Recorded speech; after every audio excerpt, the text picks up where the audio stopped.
Welcome to Bullets Nation, the podcast by Bullets fans for Bullets fans. I'm your host, Tracy Malone, a Bullets member since we came back into the league 10 years ago. In sporting teams, players change, coaches change, staff move on. We don't, Bullets fans. We're the constant. We've been here since the early days and we'll still be here when the next banner goes up. This is our space to talk about our team at length. No 30-second hot takes. We're here for real hoops chats. We love this club, we argue, we cheer, we ride every run and we carry every loss. So settle in and suit up. If you're Bullets family, you're home here. This is Bullets Nation. Let's tip off, as always, by welcoming my co-host, Scott Husband, and Cameron Porlock. Hi, Tracy. Hi, Cam. Hi, Scott. Hi, Tracy. Hi, Cam. Start us off. Yeah, so I thought I'd start us off with something a little bit light before we get nitty and gritty. Our Trivia Thursday. So our question this week was, who are the 4 Bullets players that have had their numbers retired? And a bonus if you could list their number. So it was Leroy Loggins, number 30, Larry Sandstock, number 7, Ronnie the Rat Radliff with number 22, and Robert Sibley at number 52. He was the last one to be retired as well. So shout out goes to one of our regular followers and commentators, Donna. Well done as usual. Well done. Beautiful.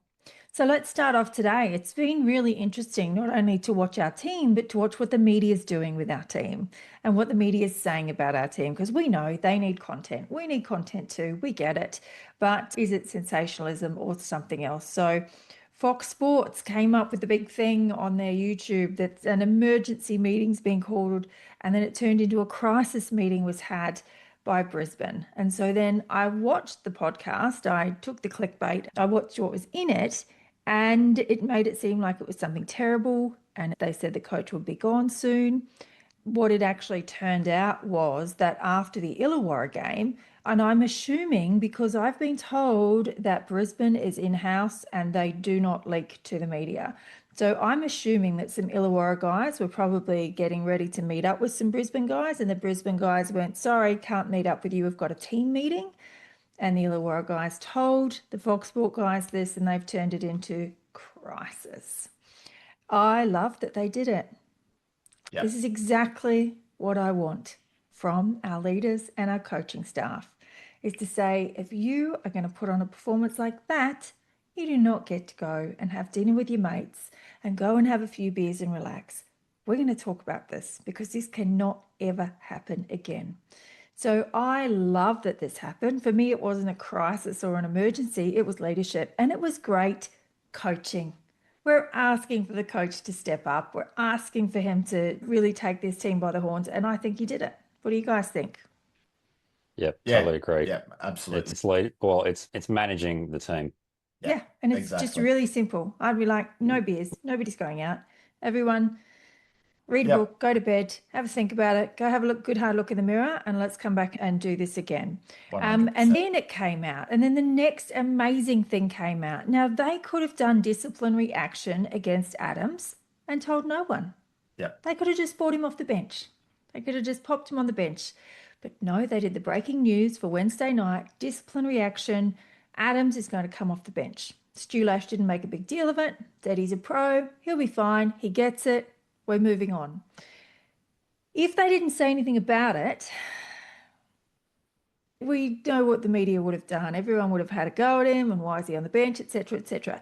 Now, going public with this and putting it into the press was such a champion move, in my opinion, again, by a great coach who says Adams already had a reputation last season with Sydney of being a guy who missed things, wasn't a great leader. Some people have called him a cancer. I wasn't there. I don't know what happened there. So they've decided to come out and call him out. And so basically they're saying to Adams, either you step up and be the guy that we hired and recruited, or nobody's going to touch you again. Yeah. I was thrilled when I heard that. I was like, Can I just everything mention, they're doing is great. When he was at Sydney, I've seen observations made that he was throwing quite a bit of rope at Sydney if he skipped a meeting or like there was some kind of community engagement or whatever. But he was cut quite a fair bit of slack. Yeah.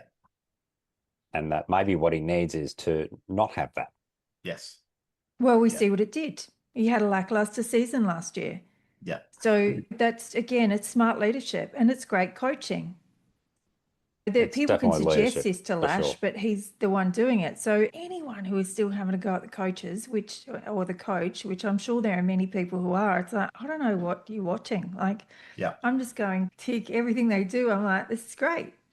It's exactly what you wanted. And let's see what happens. Yeah. In Perth. Yes. Yeah. The TP. No, What were that's you it. going to say, Cam? No, just I 100% agree. I had someone try to argue with me that you can't discipline a player like Adams. You need to let them do their thing off the court. And they were trying to tell me it's the same way the Chicago Bulls handled Dennis Rodman back in the day. Let him go and misbehave and then come in and give them what he was giving them. But I'm just like, that's a bit of a joke, right? You've got It has to be because Rodman was putting up numbers. Yeah, Rodman misbehaved. He then came in and actually gave them exactly what they wanted and needed. He worked his ass off on rebounding and defense. Jaylen's been underperforming. And so clearly the rumors are out there that he's causing issues with the team. He's not meeting the standards that they want him to meet. And so they've disciplined him. And yeah, look what we got on Saturday night. Is that a direct result of said discipline? I'm going to argue. Yes. I'm going to argue that it worked. I'm going to argue that it worked. Time will tell if it stays that way, but yeah. So we had Wednesday night and Friday night. We'll talk more about that soon. Yeah. Like he was a bit sort of fairly quiet in the Perth game, but Melbourne on Friday night. We'll talk more about that. Yeah. Yeah. So first of all, we went to Perth and we defeated Perth with intensity, with intention, with all the things we've been asking. And we didn't just beat them, we scored 110 points. Yeah. Like, we did great. Statement made. And for me, that is complete leadership. It's come from the top and it's filtered down. It was great to see Harrison back. His offensive rebound count was very impressive. 8 offensive, 7 defensive. He had more offensive rebounds than defensive rebounds. Their confidence returned. I saw every player being confident. Defensively, they were excellent. Defensively, they were excellent, which was such a great thing to see. Even when the refs wouldn't call a foul on Perth. Our spacing was back. I saw great spacing. I saw great help defense. It just all worked, and our 3-pointers returned. Our sharpshooters were back. And so after this game and during this game, this is how my thought process went. And stay with me, everyone, because it's going to do a 180 by the end of next game. But in this game, I was thinking, we are looking amazing. Adams was coming off the bench. He didn't even score. He was a good, decent enough floor general when he was out there. He got some good assists. But I wonder what it would look like if we let Adams go and he didn't return, and we keep LP and Divas ran the point well in that game. The difference just was massive. It was a stark difference between the last 2 games. We looked better without Adams in that game because everyone else was stepping up to the plate. And so it really got me thinking, are we better off without him? Do you want to talk about that now? Well, I changed my mind by the end of the Melbourne United game. So this is what was going on in the Facebook group. So we'll just take everyone for the ride, I guess, and we'll talk about it later as well, because I did do a complete 180. But at this point, the people we talked to in the members lounge before the game, they were like, yeah, Adams has got to go. Adams has got to go. Adams has got to go. But the really interesting thing as well is that Casey was in the press conference. So players have been brought into the press conferences.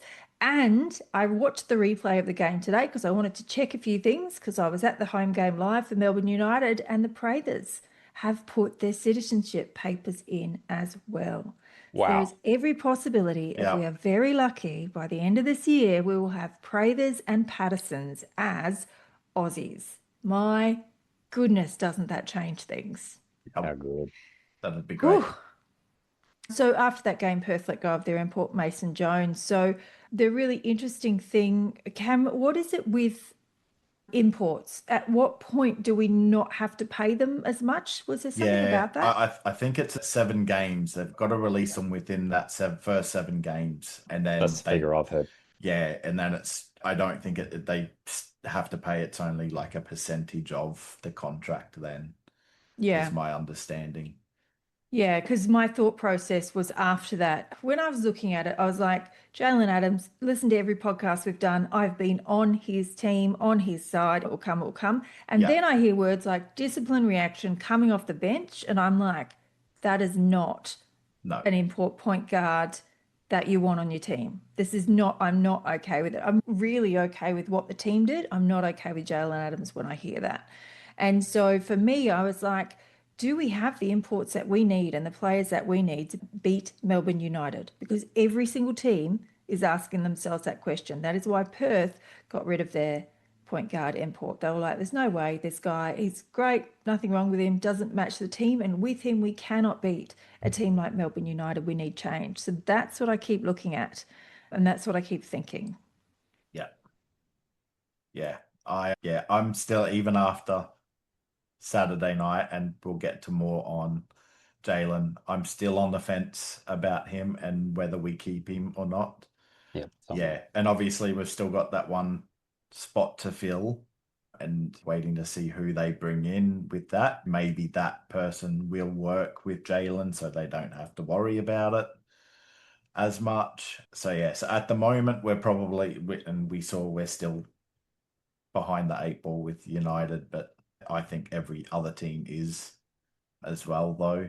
So yeah, so I think for now we just stick with him, roll the dice and see how he goes. But yeah, we don't have much longer to sort of make that decision. Yeah. Yeah, I'm a And bit, my problem was that if he's getting paid for a starting point guard role and then he gets pulled off the bench, I'm like, I don't Yeah. know. What do you reckon, Scott?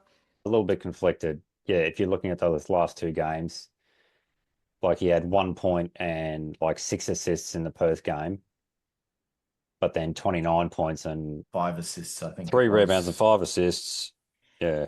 3 steals. Yeah, we'll talk more about the Melbourne game, but yeah, so I wanted to just go back to the Perth game. So I was very pleasantly surprised by the actual end result on Wednesday night. And it was great to see the Bullets get out to a lead and then protect that lead. And like I was coming home from my own sporting commitments and I was like, oh, it's 37 all, is that right? What? And then I look at my phone again as I'm walking in the door and oh, it's 56-48, they were leading. Oh, wow. Turn the TV on. And yeah, so JLA had 18 points, 3 rebounds, 3 assists, 3 steals, 3 blocks. So on any team, that's very serviceable. But he was contained enough to reduce his impact. So for Tyrell, job done. Good job, Ty. Tristan, career high points, I believe. Yes. One place it said 15, somewhere it said 17. So I'm not 15 sure, but is on the 15. stats. it was Yeah. 15. Okay. Lamar is just like Lamar does Lamar stuff and he's reliable. It's what it says on the cover. Like even if he's not scoring himself, like he's almost like another point guard, like because he has facilitating like capability. Yeah. Jansen Bradkey finally got on the court, so that was something that I was finally pleased to see. Kind of have a bit of a question for you guys in terms of and this is also in the context of Sunday Dech only made his return today against Sydney. So he still was yet to return. And so this is without him and he's known as a defensive stopper. But was Perth's defense a bit slack or do we make good offensive decisions or was it both? The opposite, we always tend to think, oh, it is a bit of both, but was it more one or the other? What do you guys think? Yeah, I've got it as it's definitely a bit of both, but like 50-50? Well, no, I'm going to go more slightly towards us. I think, okay, Perth were poor defensively, but we still had to spread the floor or spread the court. So and we good spacing. Yeah, good spacing. And we still had to make and those making shots. good choices. Yes. Yeah. Yep. I'm going 100%. It was our offense. Yeah. Like Perth's defense couldn't have matched the offense that we put up. It was too good. When your 3-pointers are getting shots and getting good shots and getting them in, the floor gets spaced. Everything gets opened up. Big man does not have as much pressure on him inside, so he can get cleaner passes to him. He can get his, what did he get? 27 points. I look at his stats, and he didn't even get player of the game because Casey was that level above. Because we had so many threats. So when people are hitting their shots, they're spacing the floor well. We saw time after the time. The reason Casey, Mr. Dependable Prather, is getting player of the game in 34 points is because he was on an island, because they couldn't double team him, because everyone else had to stay on their players. Yep. In other times, when our shots aren't going in, when the three-pointers aren't being made, everything collapses and Casey gets the ball and he's double teamed every time. Yeah, so for me, it was our offense that actually won that game, no question. I think it was amazing to watch. And as soon as these guys start hitting those three-pointers and start getting them in, everything changes. The floor opens up and it's just a different team. Yeah, and just referring to the spacing that you guys are talking about, it's moving the ball through hands, and that's something in that game I think they did really well. Yeah. Yeah. Yeah. Yeah. Yeah, you had absolutely. Yeah, I've got a few more thoughts to add to what you guys have said. Not a lot, because I think he's pretty much on the mark. As is Harrison, well done. He's boxing out on JLA for that rebounding, to get all those rebounds, was almost perfect to keep JLA to 3 rebounds. I know JLA likes to spend a bit more time out on the 3-point line or out deeper. He still did a really good job there. We just mentioned Casey Prather, Mr. Reliable. Let's hope that he becomes a local even this season. Towards the end of this season would be great. And yeah, Divas coming into the starting lineup was exceptional. The bench just did everything they needed to, except, well, we'll get to the other point I'll get to very shortly. And just LP, once again, his poise in that game. He may not be killing it on the scoreboard, but he kept the team steady when we needed him to. I've got a question with LP for both of you, that if his citizenship comes through soon, because we know the paperwork is in, would you bring him into our lineup permanently? And if so, who do you drop? It's I would have tough. said yes, Dalton. Yes, Dalton. But then Dalton's an injury replacement player. Yeah. So it would have to be yes. Who's that other backup for? Is it Purchase or Bragsy? Purchase. Yeah. So it would have to Jack. be Purchase. Yeah. Yep. Yeah. I'm a yes, Purchase. We can't be sentimental here. We've Yep. got to start winning games, and he Yeah, brings Cal too Dalton much. is Jacob Holt's injury replacement, if I understand correctly. Yeah. I need Jacob Holt back. Every game I watch, I'm like, More there on is a that later. gaping Jacob Holt hole in this team. I don't care if we win. I don't care if we lose. I just see a gaping hole. Yeah. The short answer is yes, but the longer answer is find a way to figure it out. Yeah. Yes. Yeah. No, yeah. I'm in the same thing. I think if we can figure it out, do it. And yeah, it'd have to be Purchase. It's the only logical spot. The thing with Lamar is, like, nominally he's like a 2-3, but he can defensively or offensively, he's like anywhere 1 through 3, 2, 3, 4, even. Yeah. Like in a pinch. He's 1 through to 4. Yeah. Yep. Yeah. He was doing 0.4 against Melbourne United. That's what I love about him. I'm like, how can you not have Yes. a veteran who, when he played for us, he played that 4 and dominated. And the way he used his body, it's like, it is just a no-brainer. Absolutely. That would be crazy not to bring him into the lineup. Crazy. Yeah. So, and then I've just some thoughts on Jaylen Adams for this game in particular. And I raised this after the game, and I'm like, do you think he actually intentionally did not take a shot that game? He had opportunities throughout the game, and he'd kick them out to his team. Now, I know they were making the shots, and I'm okay. Was it just him finding them because they're open, or was here, you take the shot and win it without me, sort of a middle finger up to the coaching staff for benching him? Or am I just reading too much into it? I was watching Not really. Yeah, I was watching the presser afterwards, and Stu Lash was asked about him not taking a shot. And Lash's body language for me seemed a little bit different compared to the rest of that press conference. He politically pointed out JA's assists and steals, but I don't know, his Yeah, he demeanor was seemed looking to at the stats change. when he Yeah. said that. Yeah. So yeah, I'd like to get your thoughts. I think maybe I'm reading too much into it. I think from JA's point of view, it's a mental or a confidence thing. He's like, oh, he's not trusting his own shot. He's like, oh, my shooting's a bit off, or it's a overcompensation type of thing where he goes, oh, these guys are on. I need to find them. Yeah, I'm not on, but they're on. Yeah. So I got to find them. yeah. Yeah, I don't think it's a finger up at Yeah. all. I think it was a literal because he was going right in to the key. Yeah, in the And paint. he just has really lost his confidence a little bit. It has come back, thankfully, but he would be crazy as a point guard who is coming off the bench, who can see his players and teammates are hot, to not get it out to them and Yeah. to risk a contested two for an open three. I think he was making really good calls. So I'm going to string together the two press conferences. I noticed the change in body language, but I noticed a few things in that game, that press conference, which was when the journalists were asking questions about Lamar. And was Lamar in? No, Casey was in that one. Casey was in that one. In the next press conference, Yep. I'm going to tie the two together and tell you why I think the way I do. Lamar was in the second one. Lamar was in the second one, they were asking him about himself and Queensland and his kids and the teams. And Lash was like surprised.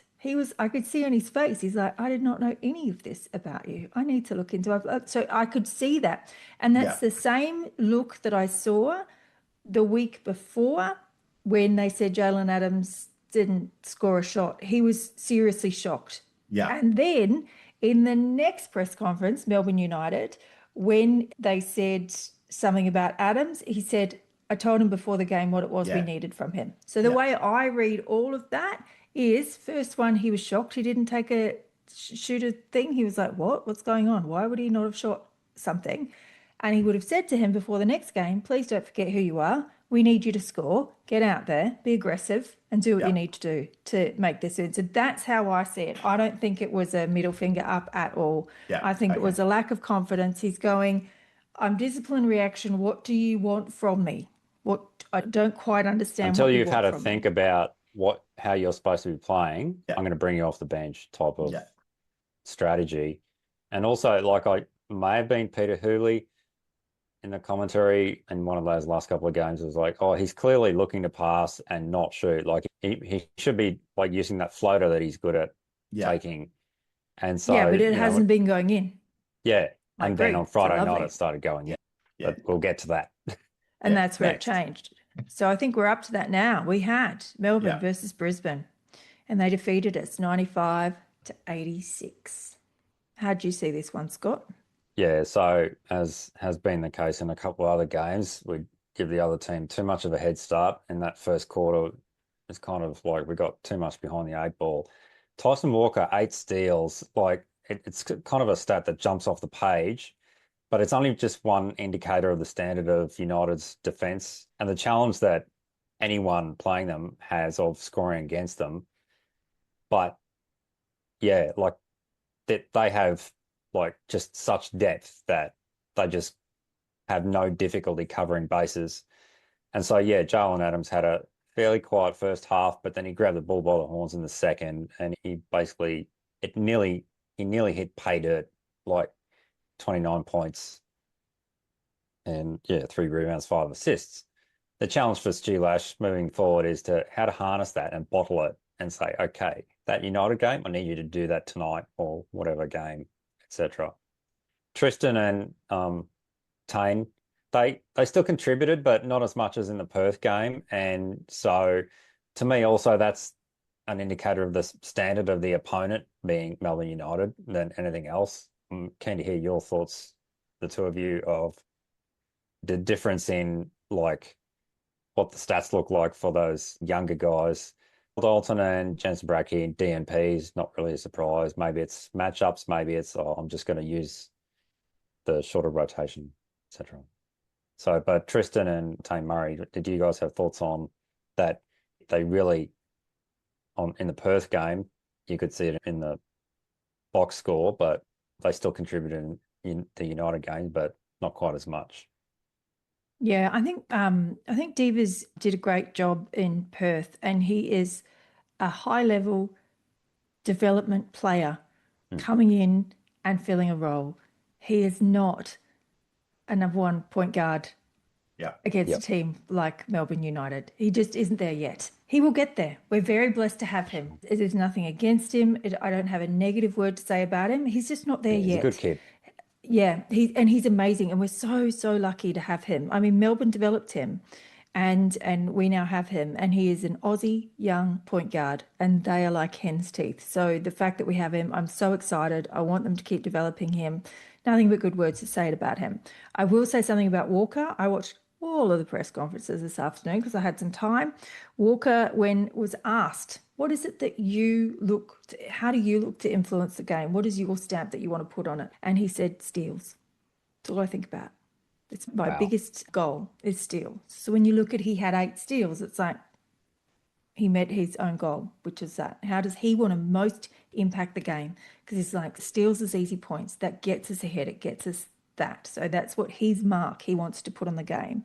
So it didn't surprise me when I went back and looked at that and went, there you go. He's just doing what it is that he set out to do, really. But yeah, I don't think that I had a concern that Murray didn't get many shots up. When Murray did get the ball, he's driving to the bucket and he got well defended and didn't even get a shot up or got blocked time after time. So I was really frustrated. I'm like, why are we not setting guys up for 3? Yeah. I was really disappointed that nobody thought to set Murray up for a few threes and get him open and get him moving. They're not thinking about every player and how to get everyone involved. It's still very mishmash. I think that's where some structure would be beneficial, but that's just my 5 cents. Yeah, I agree. Yeah, absolutely. So just going back to Tristan, like Dean Vickerman, I think it was that Friday night game, he mentioned in his presser that, Tristan, he trained in their program, and so he, has some regard for him. So we're so lucky to have him. Once I heard that, I was like, oh God, he's even better than I thought he was. No wonder he's such a great DP and he's able to step up into this role because he's come through the Melbourne United program. I mean, they have nobody on this planet can say it's not an excellent program to come through. Look at Tanner Krebs and everything he did in the league, and he turns up at Melbourne United, and look at him now. Like, you just see everyone go to the next level. Yeah. They strive for excellence and they get it. Look at Chris Goulding, who has had how much time off and then walked straight back in like he's never left. Like, gee, would you like a warm-up game? No, thanks. I'll just go and dominate again. Like, it's crazy, and that's the level that they're at. And so I'm not surprised with Divas at all. I could see the difference in Divas' level of ability when he was running the point at Perth and then watching the game against Melbourne. I was like, can we please sub Adams in? We need a ball protector. He just doesn't have that skill yet. He's not at that level yet. In many ways, he did so many good things. Again, nothing against him at all. He is a development player and he's developing beautifully. He is not the point guard that we need running the show against a team like Melbourne United.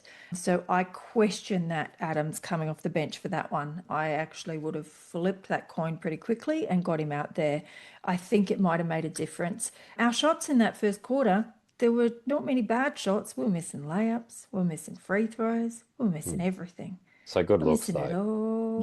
All good looks. There's nothing where I was like, oh God, that was terrible. There were lots of groans because it's like you just did all that hard work and it didn't go in.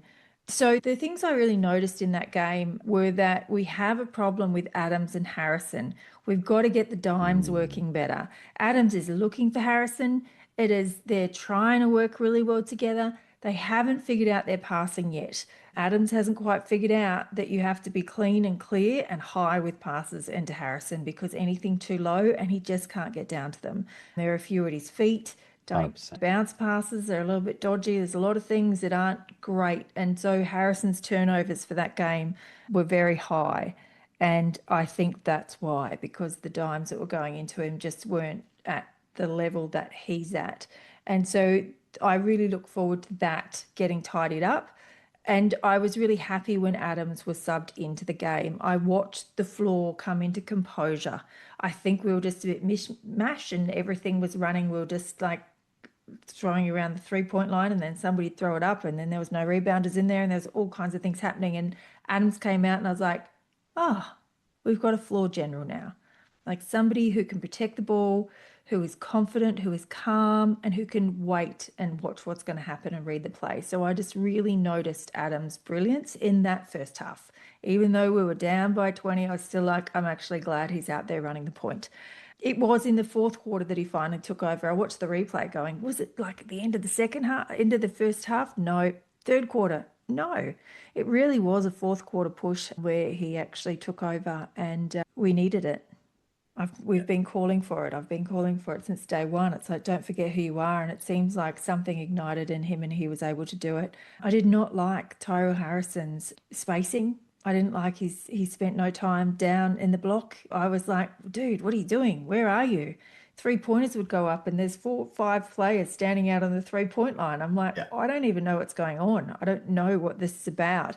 They weren't working any ball through the post. They were making it way too easy for a defensively excellent team. I noticed that Melbourne United pushed. They were full court, man to man, the whole game.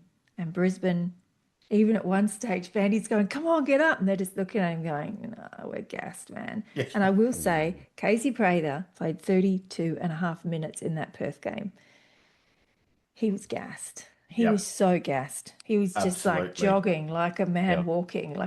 It was just, I was like, oh, dude, you poor thing. You're going to be sore tonight. Overall, I was actually really impressed by our team in this game. There was a lot to like about our team in this game. They were gassed. They got off the plane, so they had a 6-hour flight from Perth. Thursday, they got home at 2 p.m. Their flight landed at 2 p.m. So they wouldn't have got home till 4, 5 o'clock in the afternoon the day before the game. They sleep, they wake up, they've got to try and get their body right for the game that night. That is a terrible roster. Cam, you said it. I'm with you now. Their bodies look so tired. Yeah. Casey kept getting quick subs, but he kept giving it all. He kept coming back out, and that's all we can ask. And we lost Dukas at the 3-minute mark. And so that's a starter.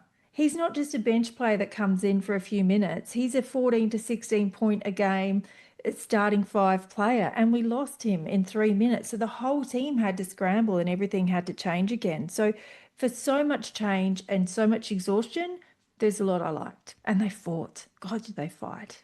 I'll just have a quick comment about the schedule in terms of we had 48 hours after our Perth game hosting United. That a comment someone else made that, well, the opposite of what we have or that Brisbane has is that whatever another team has, that's not what we have. They call that a lollipop schedule. So I'll just leave that comment. Yeah. Lollipop schedule. I don't know what a lollipop schedule is. I don't get it. Oh, I'm not very good at jokes. It's just meant to be like, oh, it's easy compared to like it's a cakewalk compared to they're not having to back up 2 days after. Yeah. Yeah. From such a long flight. And we're going to have to do it again. We've got another 48 turnaround from New Zealand. So it's not like we've played in Sydney and we've got a 48-hour turnaround. It's like, it's an hour plane flight, 2 hours. Like there's a lot more for the bodies to manage, but 6 hours on a plane for those big bodies in that compression chambers that are aeroplanes, they're dehydrating. They're not great for rehab. There's nothing good about it. And they come back and do it again. And they're about to do it in New Zealand, which is another 4 hours on a plane, and they've got to turn around within 48 hours again. So I'm not liking it at all. Do better, NBL. Yeah, I've seen a few comments on it, and people are like, "Oh, the NBA do it. NBA teams do it all the time, so we should be able to." They have charter jets. Well, also private. Yeah, they don't fly commercial. Yeah, every NBA team is doing it though. The issue in the NBL is that there's a disparity between the teams. A couple of teams that are getting dealt these types of schedules. Yeah. Not all the teams. If every team had this type of schedule to start the season with, I'd be okay, fair enough. But it's two, maybe three of us. I think us and the Jack Jumpers have had the worst start to the season in terms of schedule. Yep. And, Because you've got to look at ours on the plane. Yeah. You've got to look at everything. And that's when they were saying they want to bring in Asian teams as well. I was like, nope. I've got nothing against the teams coming in, but I'm thinking about travel. Yeah, we had a And team we're from already, it's Singapore. hard Like, enough. calm Yeah. down, people. Didn't work. Yeah. Didn't work. It was way too much travel. So, Cam, you Yep. have thoughts on the Friday night game? Yeah, so rant incoming. First and Buckle up. foremost, buckle up. I said it at the start of the season, and I'm going to keep harping on about it until they get to at least 70%. They Say it pretty after much, me. Free throws. they pretty much got there against Perth, so I'll give them that. But free throws, people, free throws. They Practice. matter. They matter, especially when games are tight. And they know it matters because Lash mentioned it in his presser after the game. So they know it's a concern. They just have to do better. I really do want to be able to stop talking about this after every game. So please. Jaylen Adams is the only exception. When he's fit. And He was maybe 83.3 for that maybe game. Prather. Prather was 66. Okay. 0.67% in that game. Yeah. So Adams was the only one over 80%. Everyone else was below 70, below 50. Yeah. So please, I want to stop talking about it. I really do. I will bring up, so before the game, we had the Q&A in the members bar again. I do like them, keep them up. And I asked Mel about our JFL replacement, import replacement. I feel like he was a little bit cagey and didn't really give us the best of answers, but he just said I think he would have if he could have, but he's staying true to his, we don't talk about it. Yeah. Sounds like they're not there yet. Well, I think the process is, what he said, the process is going well. From a timing standpoint, it's kind of worked out in their favor. So I'm guessing that in terms of what's out there available for them and being able to get what they're actually after. So I think they're getting there, and hopefully within the next week or so, we might actually have some news. Tracy, you did ask if they were looking for one or two. Yeah, because this was before the Melbourne United game. I was still on the let's get rid of Adams train. Yeah. And so I was like, is it one or two? And he looked very shocked. He did. He looked quite shocked and confused. And then he's like, he finally caught up to what I was asking. He's like, oh, no, one. Yes. One. And I was like, really interesting. Yeah. That there was no thought in his mind, nothing in his body language at all said, we're thinking about getting rid of Adams. So that's great. Yeah. Yes. So a bit of an answer there is that it doesn't look like he's going anywhere, at least for now. So I got the vibe that they're persisting with JA. Yeah. So the Adams Harrison turnover issue, I agree. In particular, giving the ball to Harrison near the top of the key. We know it's an issue for him if he's got to dribble it when he's at that top. We've spoken about it before. The teams know that's a weakness in his game. And against a defensive juggernaut like that, they're going to take full advantage of it. And he winds up getting the ball stripped or losing it. Yes, some of those passes aren't great either.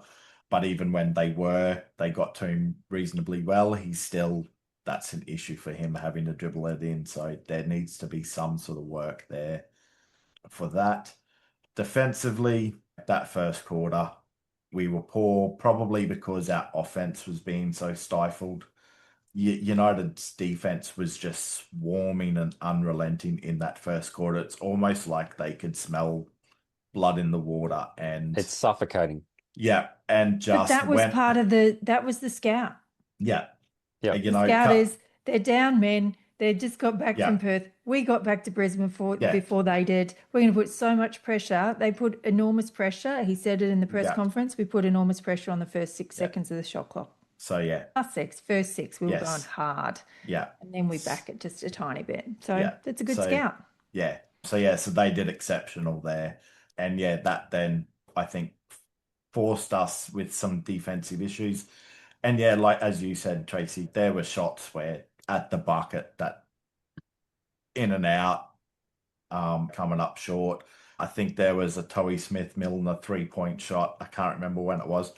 It looked like it went in the bucket and literally jumped back out. And I turned to my mum at the time. I'm like, did that go in? And then just went, nah, I'm coming out.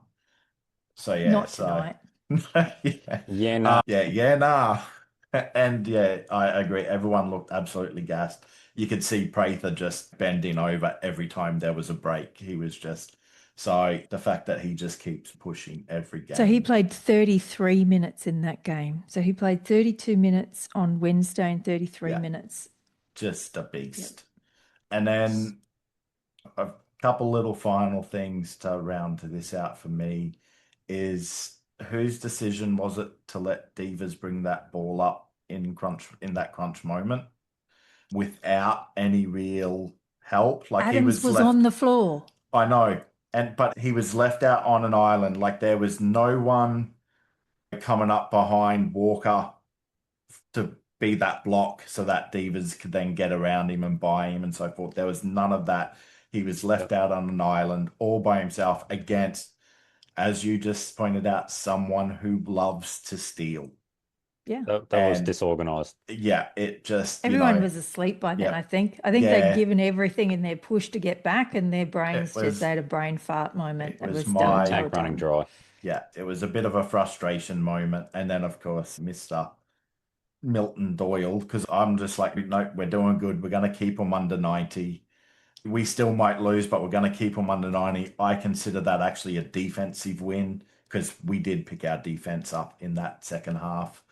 So I was counting that as a win in that terms.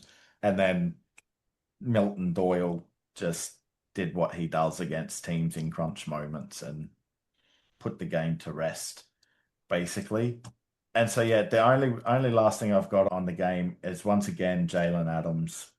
I had a friend who was at the game message me and he's like, Jaylen looks like he's checked out of the game. He's sitting on the bench. He's not up and about with the rest of the bench when they're up cheering their teammates on. And then he comes on and once again, a little bit reluctant to shoot the ball.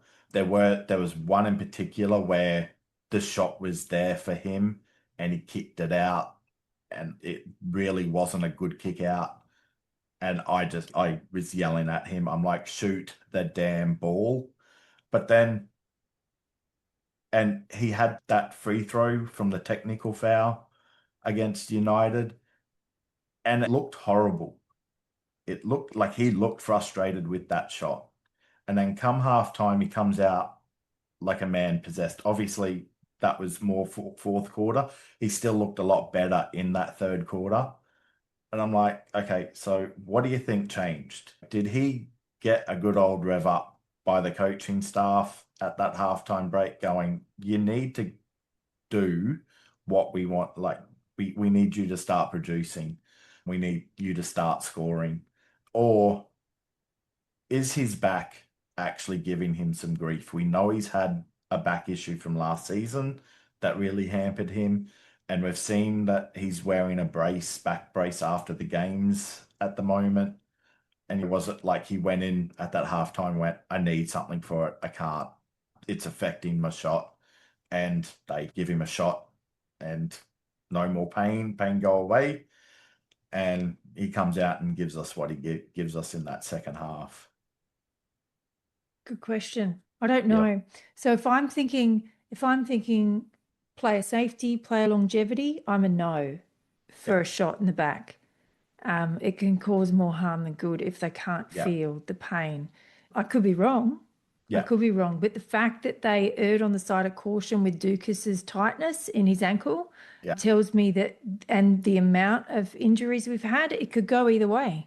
Yeah. It could go either way. It could go, we've got so many injured players, give him the shot and get him out there. And if he gets injured, I'm getting the impression that they're being careful though. Like Ducas, I get the impression being careful. We're not putting you back on. Yeah, I get the impression of being careful. So we've got DMAC. We've got arguably the best point guard coach in the league. So at what point is somebody going to say to him, he just needs to be asked, mate, can you take control of the game, please? Yeah. Can you just remember who you are, please? Yeah. I don't know. It would be great to know. It would be really, it's a great question, and I wish I had the answer. I wish I could say this is what happened because Yeah. I would like the answer to that. Yeah, he just looked like he looked freer in that, He especially looked that more last quarter. aggressive. He Yeah, was it ready looked. to take his shots. He just was doing it. He's doing Maybe the Yeah, some Jaylen words were Adams thing. said in the locker room at halftime. That's yeah, possible. We yeah. can only speculate. Maybe even a good massage during that break to ease a bit of that Maybe pain. he did have that. Yeah, who knows? So I don't know, but yeah, he just looked like I think he looked like a different player, Yeah. and it's the player we wanted to see. So It's the one we whatever remembered when he was happened, playing for Sydney. yeah, whatever happened, I'm glad it happened because it bloody well worked. More of that, please. Yes, more of that, Whatever it please. was. Yeah. Whatever it was. So now this week, we've got another 2 games this week.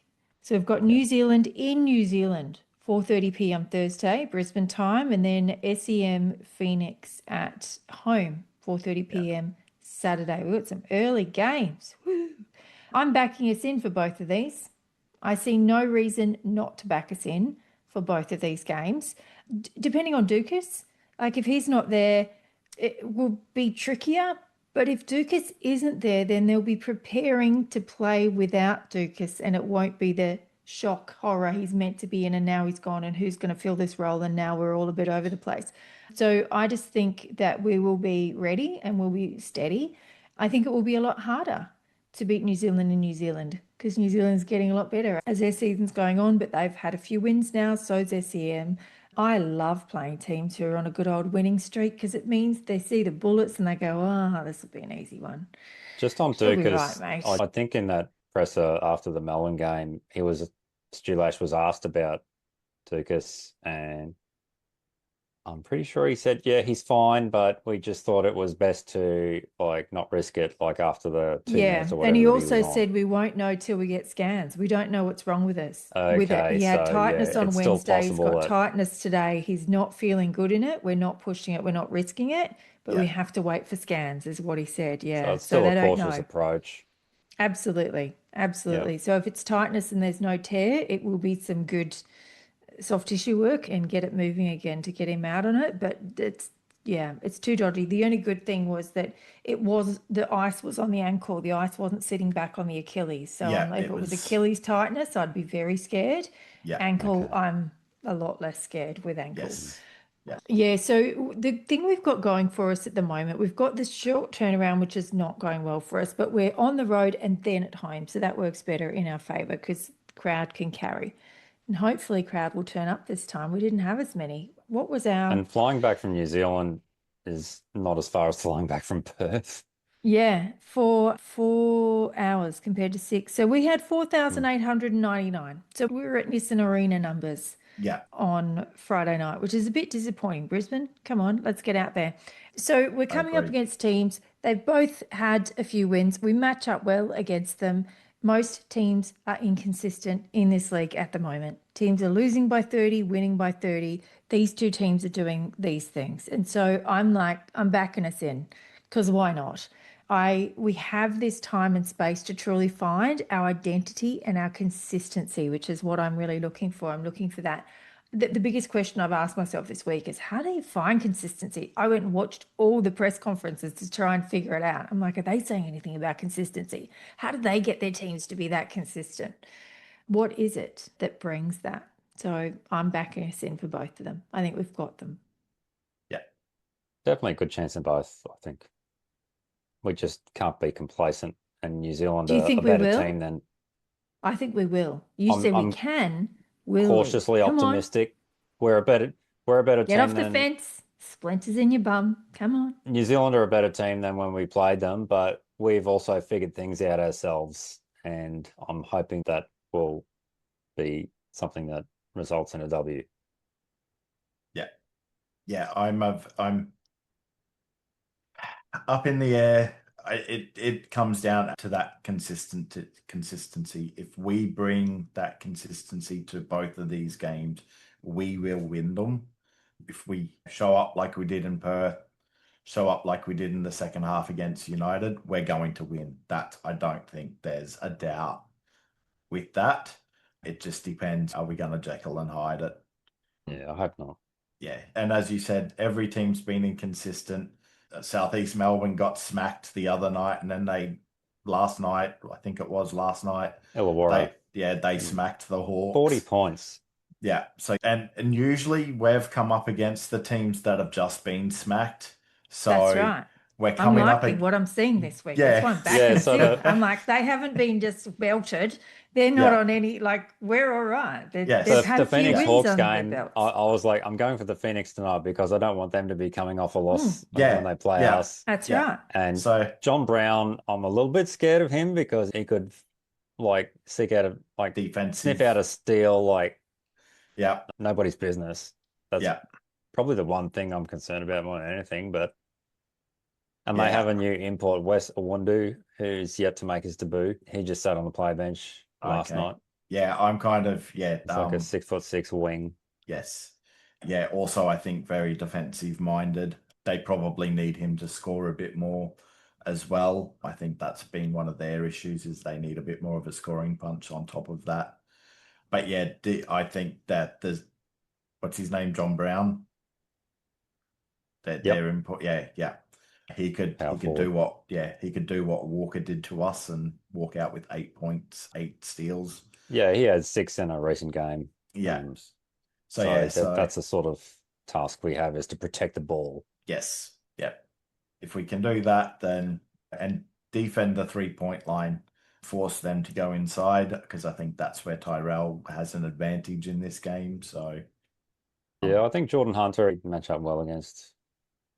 I think Tyrell's got his number a little bit. Hmm. I'm The quietly New Zealand game, confident. he's got Sam Menenga and there's like Rob Lowe. I love Menenga. Yeah. Yeah, now that he's So back. that'll be quite a physical battle. Yeah. Yeah, he's looking good. Yeah. I watched a little bit of Lockie Ulbrich over in the NBA. So, geez, I'd love one of them. Just that him in a 4 position would just be, I just want that height. So I'm hoping that's what Jacob Holt will bring. Yeah. I really am. Yep. I'm seeing a very big, I'll say it again, very big Jacob Holt-sized hole in our team. And I want it filled very quickly, please. And that's why the Bullets coaches and stuff aren't worried. They're like, we know what we've got coming back. We just have to hang in there. Yeah. Yeah, on the subject of size, or would you like to do the yeah, nah now? I've only got one, but Yeah, first of all, can we talk about one thing? Chris Anstey's come out during the week. Oh, yes, Lash had a one go other at him thing, in the press conference NBL because I want now. to end with the yeah now. Yeah, so he said Brisbane have no culture. It was a bit of a low blow. I actually agree with Anstey because I've said it in the podcast before and I'll say it again till I see it. I don't think we have an on-court identity yet. I Yeah. don't think that says we don't have a culture. I would think our describe it culture is more set. as, rather than not having a culture, as, yeah, in search of an identity. Yeah. On-court identity. I think their identity off the court's great. I haven't seen any Yeah. faults in any of their play. Like, I don't have a problem with anything they're doing. I think the coaching has been excellent. Yes, I've said it. I'm saying it. I'll back it in the things that I've seen in this last week. I think they're making excellent decisions. And I think we'll keep building on that. And Lash just said it's bullshit in the press conference. Fact that we've got no culture, it's bullshit, which is great. I love Yeah. it. I love that he's passionate about it. I love that he's offended by it. It's like, good. Go Yeah. get him. Go get him. So what do you think? Yeah, I agree. Do we have a culture? I think we do. I think Saturday night's game showed there's culture there, the way they were up and about for each other. And you're seeing it in those videos that we love of the behind the scenes stuff. You can see that they've got that culture there, that they're all together, they're all in it together, they're all about each other, all about celebrating their wins and clearly pushing each other to come out and give us their best. And who's to say that's not what gave JA the kick up the bum on Saturday night? So yeah, I think the culture is Yeah, there. just the videos you mentioned, Cam, like there was the one on Bull socials of the halftime locker room with Lash giving halftime talk. There's also one after the game, after the Perth game, I'm pretty sure it was, where Yeah. he like well done to Lamar for the 100 games for the Yeah. Bullets and that sort of thing. And so it gives us a bit of an insight into So that, good. Just the takes team. us along. I've been asking for 10 years. I'm like, nobody's taking us along on the journey. And you wonder why we sit here and make shit up. It's because you're not giving us anything else to do. We've got to do something about our team. So bring us in. So, and we've said it before, well done to the new social media person because they're doing a great job. Yeah. I think they must have been in Perth and they spent the whole 6-hour plane flight home just making reels because we got spammed after that game. It was so good. There was so much bullet was great, spam coming yes. through. Of the best kind. I was So like, good. this is awesome. Keep it coming. I don't know how you're going to keep that up, but well done. Yeah. So, yeah, I think they've done well. And no, Chris Anstey, we don't agree. I respect you deeply, and I do not agree. I agree we don't have a floor identity, an in-game identity yet, Yeah. but I do not think we are lacking in culture. Yeah, I agree. Me too. All right. Yeah, nah. Yeah, no, Jacob Holt will make his debut before Smack returns. I think they'll be at the same time. Okay, so the answer to that is no. Nah. So he's No, I'm going for both of them. I'm going both of them in 2 weeks. so Nordo is due back in a week or two, and then Yep. it's 2 weeks Nordo- after that. Smack is like 2 weeks after that. Yeah. Well, then I'm saying, so you were saying Holt will come before Smack? Yeah. Okay. Holt will come at the same time as Nordo, and then Smack will come 2 weeks later. Is all my right. shopping list. That's how I've figured it out in my head. That's what I'm hoping Holt for. and But Nordo are on the same oh, so when timeline. Mel Okay. Watts said they're the same, he was talking about Nordo and Holt, like not So when Holt when and I Smack. asked on the first game, I asked because Holt was there, how long before you're back? And he said 4 weeks. Yep. Yep.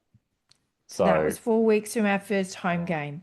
And then it was Mal Watts who said they're due back around the same time. Or I think it was Stu in a press conference. Somebody said in something they're due back around the same time. so it They're all aligns due back more around the with same time. Nordo's return, Yeah. Yeah.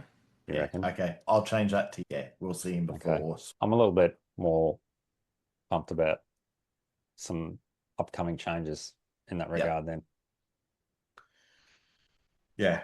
I think we are missing him and excited to see what And he when he does actually step onto the brings. floor, and if Casey Prather's still on the floor, then Casey can slide down to the 3, Yeah. depending Yeah. on if he comes back, like, or if he comes on for tie, then obviously Casey's still at the 4. But Yeah. Yeah. So I think he's got that ability to slide into the 4 or 5. Yeah. And then they can move if he's on gives the us some same options. Yeah, if he's on at the We same just don't time have a as gaping hole when Harrison goes off. Yeah. We just Yeah, we've got a gaping hole out there. Well, at the moment it's Tohi or Cal. Yeah, we Yeah. need that little extra bit. Yeah. And I like it when Tohi and Harrison are on the floor at the same time. We just don't see Yeah. it because we can't. And Because we and can't looking at run the them both numbers, together. like that, like a recent game, there was like Ty had maybe 26 or 27 minutes, and Tohi's minutes overlapped that by a few. So there was maybe a few minutes where they were both on the floor. Yeah. Yeah. So Yeah. they obviously see value in doing it for at least a short period.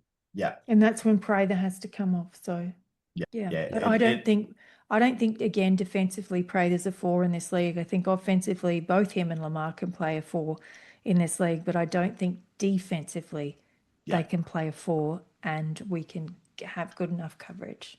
I agree. It's out of necessity he's playing the 4 at the moment. Yeah. Yeah, I think offensively he works superbly there, and it's shown that's where he works offensively. Yeah, just that defensive size lets him down a little bit. It's not that he's horrible, it's just he's that little bit undersized for that position. Yeah, that's right. That's right. Yeah. It's not that he's defensively lacking. It's just that it's his best defense can still be shot over by the 4s in the league at the moment. Yeah. Yeah. Yes. Beautiful. All right. Anything else before we wrap up? One quick little thing.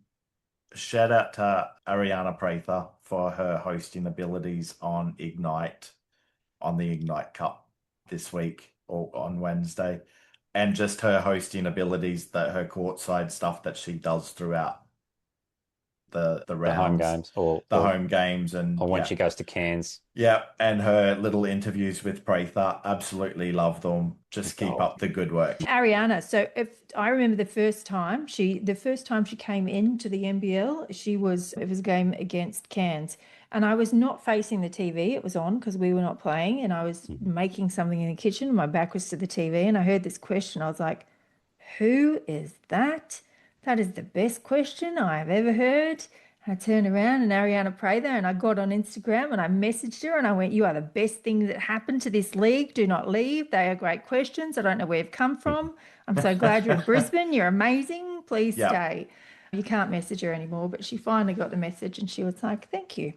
She was the courtside reporter for Washington Mystics in the WNBA. Yes. So she's been doing this for a long time and she was Yeah. a player and she's great. And she did the Mystics this season.